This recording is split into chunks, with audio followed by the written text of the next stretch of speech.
Can you imagine being a grown man, working hard, making your own way in the world, only to have your own family treat you like you're still a child? Like you're not even worthy of sitting at the adult table? Because that's exactly what happened to me, and it ripped open a wound I didn't even know was still bleeding. So, let me set the scene. My name's Jake, I'm 26, and I've always been different from my siblings. Amanda, she's 28, and Ryan, he's 30.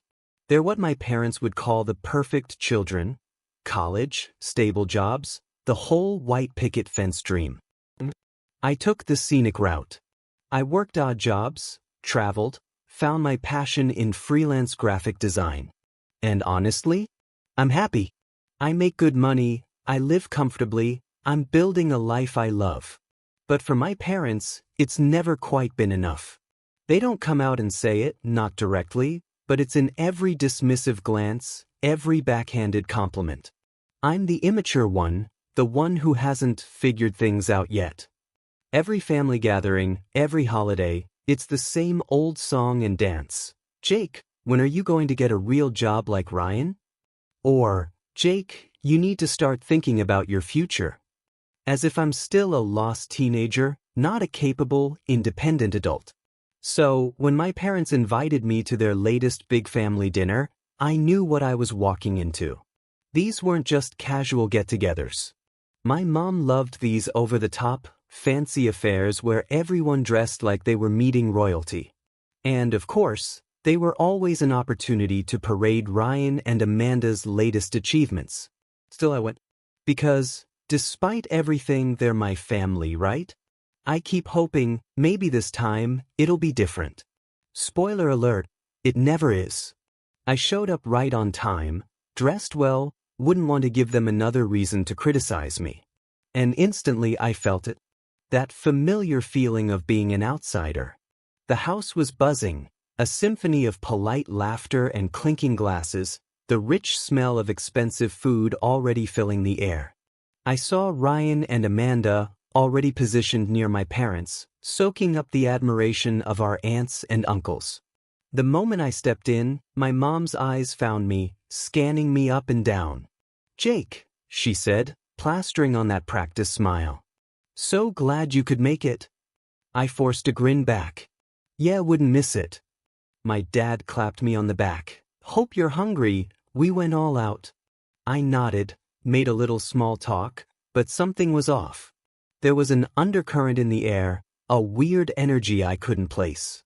And then, as we all started moving towards the dining room, I saw it. The dining table was long, immaculate, set with their finest china.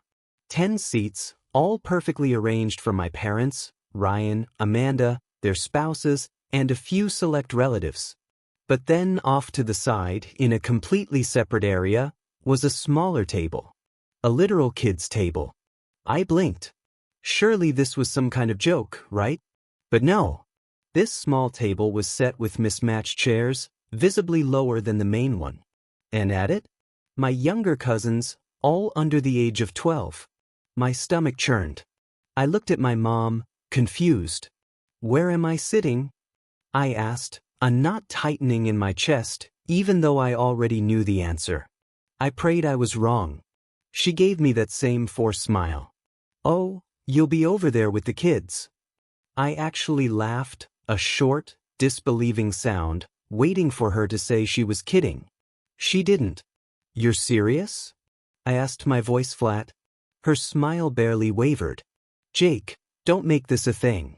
It's just easier this way." I glanced around, desperate. Anyone at all to step in, to say something. But no one did. Ryan and Amanda avoided my gaze, suddenly fascinated by their conversations.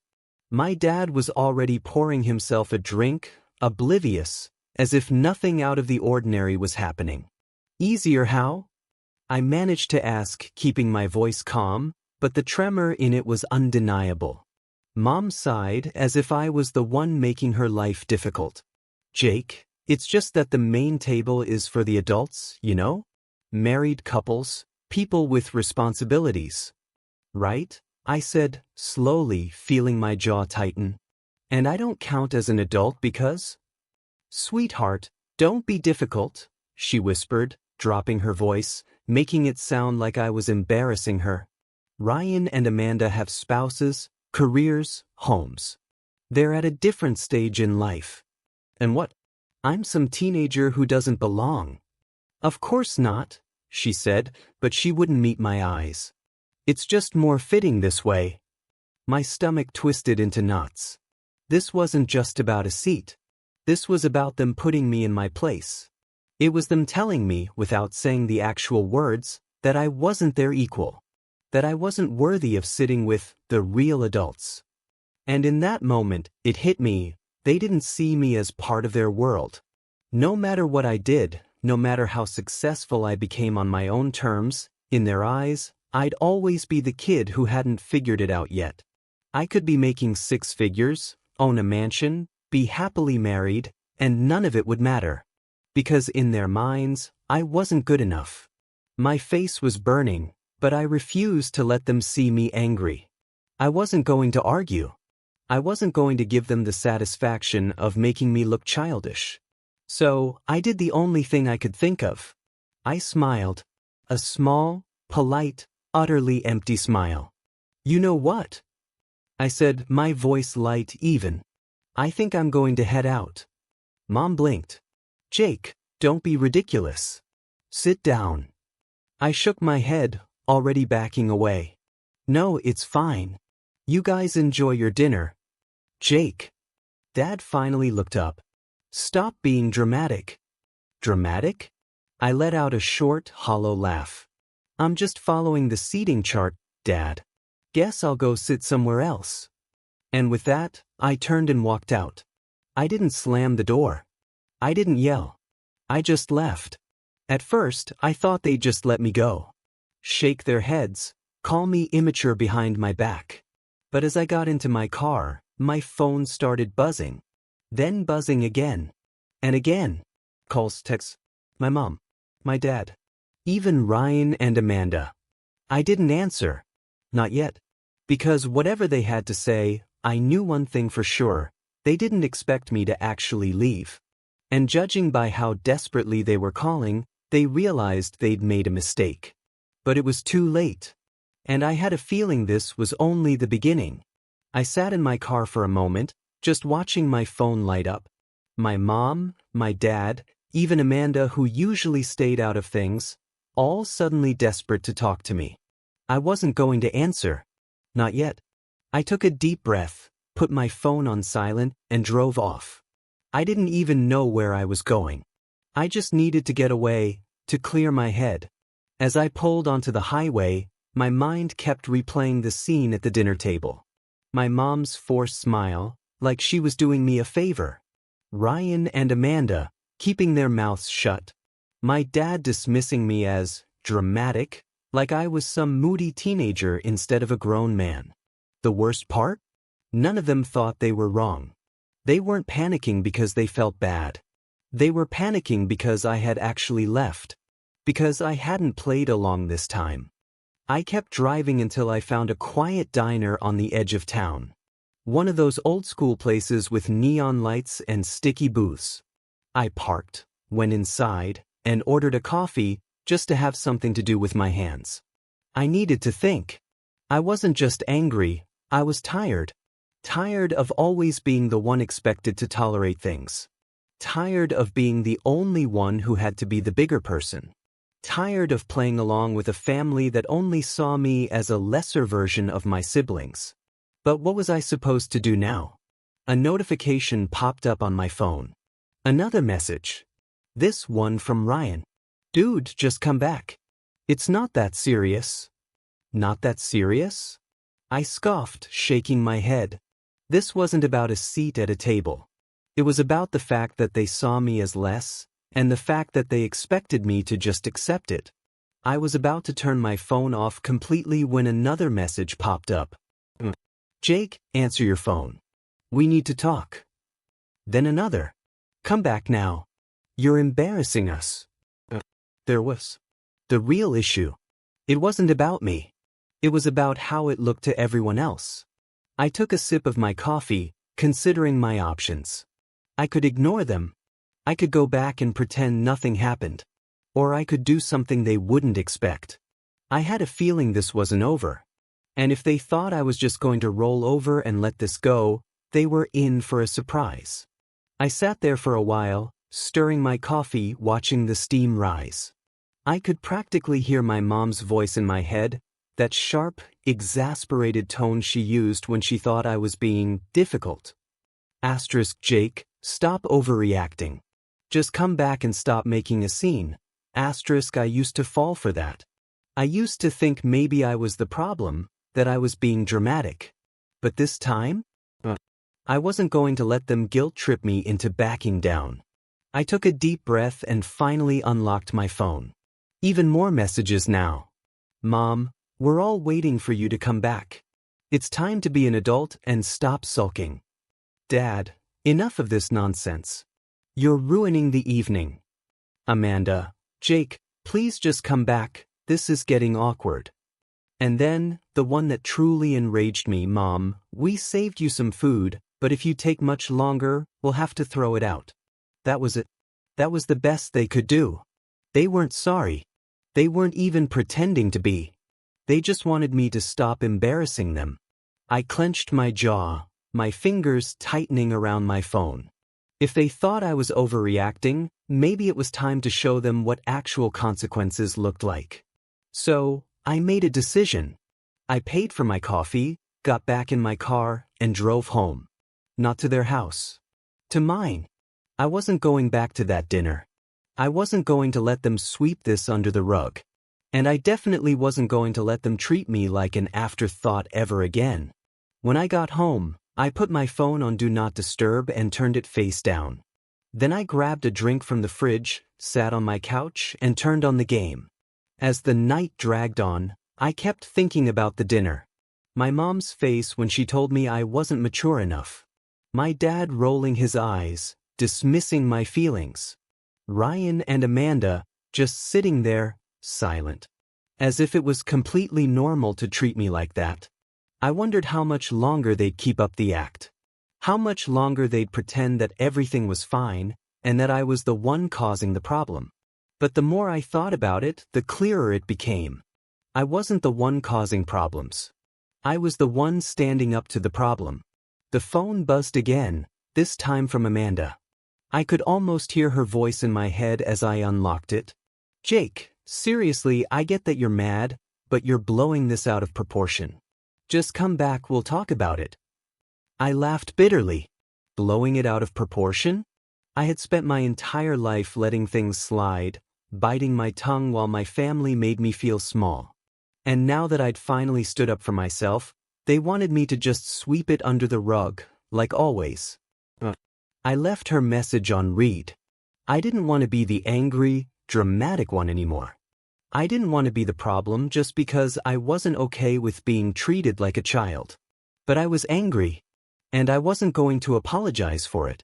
The night stretched on. The phone kept buzzing. Calls, texts, all of it. I ignored them all. At some point, my phone started to feel like an anchor, pulling me back into their drama, into their expectations. But I had made my choice. I wasn't going to go back. I wasn't going to apologize. And I sure wasn't going to let them pretend like I hadn't been treated like garbage. Then, just as I was about to start watching a movie to distract myself, I got a message from my dad. You've gone too far this time. You've made a scene and embarrassed everyone. Come back and apologize or this will get worse. My heart rate picked up. Get worse? Was he threatening me? Was I supposed to just bow down and grovel? The thought of going back, begging for their forgiveness, made my stomach churn. It was as if they thought they had the power to control me, like I was just some kid who'd forgotten his place. I stared at the screen, my fingers hovering over the reply button. I wanted to fire back, tell him what I really thought about the way he treated me. But I knew that wasn't going to do anything. All it would get me was more guilt and more manipulation. Instead, I just turned my phone off. For the first time in years, I felt like I could breathe. The weight of their expectations, the constant pressure to be someone I wasn't, had been suffocating. But now, it was like a burden had been lifted. Maybe they didn't understand what was happening, but I did. I didn't need their validation. I didn't need their approval. I was finally doing something for me. Still, I knew they weren't going to let this go. I wasn't naive enough to think they'd just forget about it. They were going to come after me, each one in their own way. Maybe they'd guilt-trip me, or try to manipulate me with promises of family unity. Maybe they'd even pretend like nothing happened and act like I was the one who'd overreacted. But none of that mattered now. I was done letting them make me feel like I wasn't enough. The next morning, I woke up to more messages. I'd left my phone off all night, but I knew exactly what they'd say. "Mom, I can't believe you'd act like this after everything we've done for you. You leave us like this?" "Ryan, Jake, stop being stubborn. Just come back and let's pretend this didn't happen." "Dad, I'm disappointed. You're acting like a child." The messages were predictable, and part of me was almost relieved to see they hadn't changed. I wasn't sure what I expected, but it definitely wasn't an apology or any sign that they might recognize how wrong they were. I thought about responding. I thought about telling them I wasn't going to keep playing their games. I thought about calling them out, pointing out how they'd never really seen me as an adult, how they always treated me like the youngest, even though I was in my 20s. But then I remembered what I had promised myself last night. I wasn't going to engage. So I didn't respond. Instead, I spent the day doing things for myself. I went to the gym, grabbed lunch at a place I'd always wanted to try, and spent the evening reading. It was peaceful. I had a quiet sense of satisfaction knowing I had taken control of my own life for the first time in a long while. But I wasn't naive enough to think this would be over. The phone calls started up again the next day. My mom mostly. "I can't believe you do this to your family after everything we've done for you. You owe us an explanation." "Amanda, can we talk? I know you're upset, but this isn't the way to handle it." I was done listening to them. I wasn't going to beg them to understand. I wasn't going to try and make them see my side. They had already made up their minds. It was time for a new plan. This wasn't just about a kid's table anymore. It was about how they had treated me my entire life. It was about the constant expectation that I would just accept being less than. I knew what I needed to do, and I was going to make sure they never treated me like that again. Days passed, and the messages and calls slowed down. It seemed like my family thought I'd eventually give in, that I'd cave under the pressure of guilt. But each time I saw their names flash on my screen, I just let the phone ring or ignored the texts. I had made my choice, and there was no turning back. I wasn't going to just fade away, though. I wasn't going to disappear into silence. I'd thought long and hard about this, and I knew I had to take control. I'd been avoiding them for a few days, but it was time to stop hiding. I needed to confront them once and for all. So, I took a deep breath, grabbed my keys, and drove over to my parents' house. When I pulled up, I saw my mom standing at the door, arms crossed, looking like she was waiting for me. I could tell she expected me to apologize, to walk in and beg for forgiveness. She probably thought that once I showed up, everything would be fine again. But I wasn't going to play that game anymore. I parked my car, walked up to the door and knocked. My mom opened it, her expression tight, but there was a flicker of hope in her eyes when she saw me. "Jake, I'm glad you finally came. I didn't waste any time." "I'm not here to apologize," I said flatly. Her expression faltered, just for a moment. She recovered quickly, though. "What do you mean? You've been acting like a child and we're all waiting for you to come back and make things right. This is getting ridiculous." I took a deep breath. This was it. I had been stewing in my frustration for years, letting it fester. Now, I wasn't going to hold back. "I'm not the one acting childish here, Mom. You and Dad have treated me like a second-class citizen for as long as I can remember. You've always brushed me aside, like my thoughts and feelings don't matter." She blinked, taken aback. "Jake, that's not true. We love you. We've always loved you. We've given you everything we could. I shook my head. Huh? If you loved me, you wouldn't treat me like I'm not worthy of sitting at the table with you. Like I'm still some kid who doesn't know what's going on. You tell me I'm not mature enough to sit with the adults, but you never let me be an adult. You keep me at arm's length, as if I'm not allowed to have a voice. Her face flushed, and I could see her struggle to maintain control. You're overreacting. You need to calm down and understand that it's just how things are. Tradition. And you're being difficult. No, I retorted, my voice firm. You need to understand something. I'm done being quiet about this. I'm done pretending like it's okay. For years, you've treated me like I'm less than. You've always given my siblings the benefit of the doubt while making me feel like I had to prove myself. And I've had enough of it.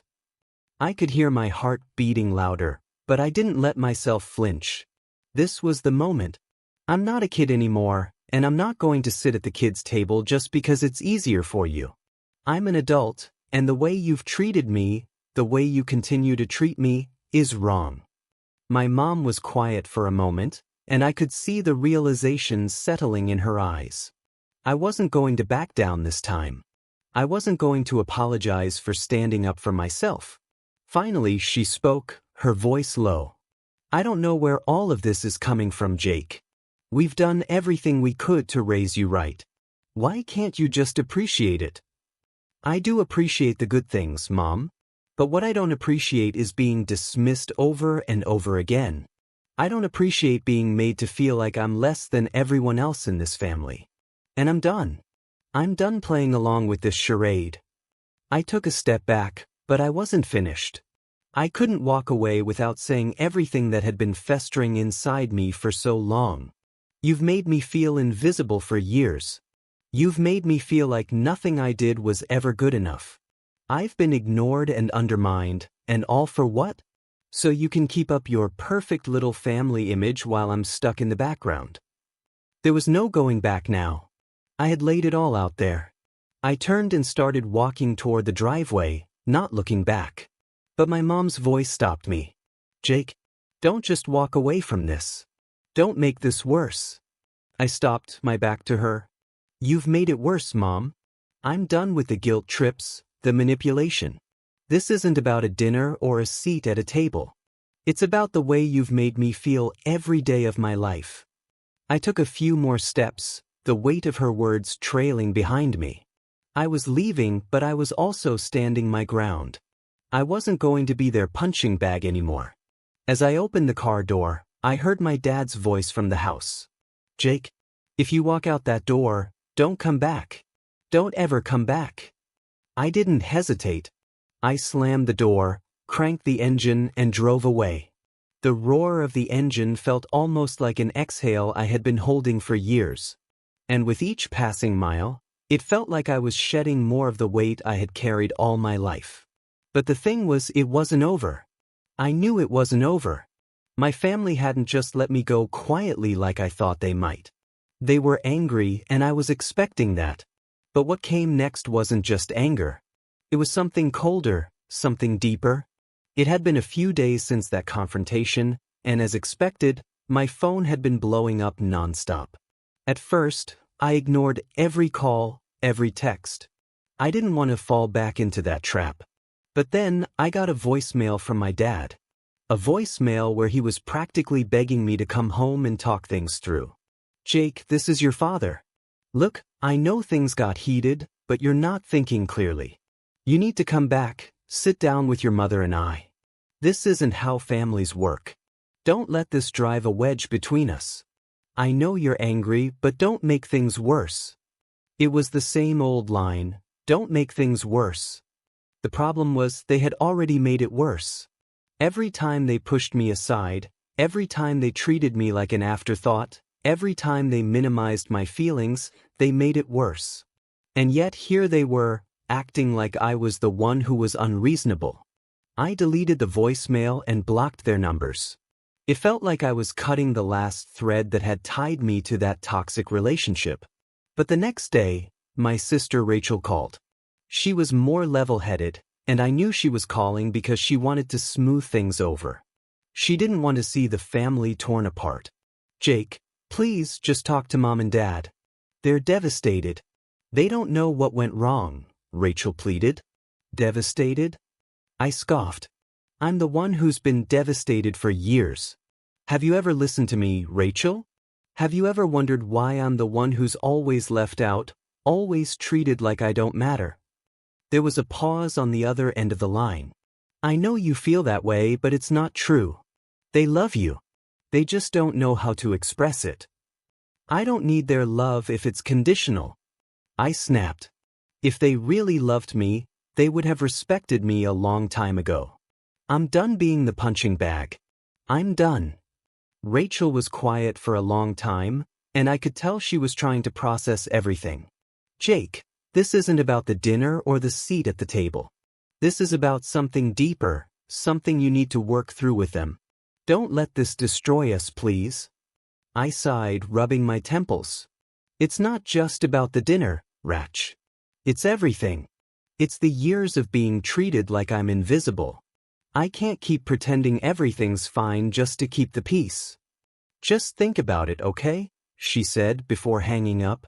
And just like that, the calls kept coming. My mom, my dad, my siblings. Everyone trying to convince me to come back, to talk, to make it right. But as the days passed, I realized something. I didn't need their approval. I didn't need their validation anymore.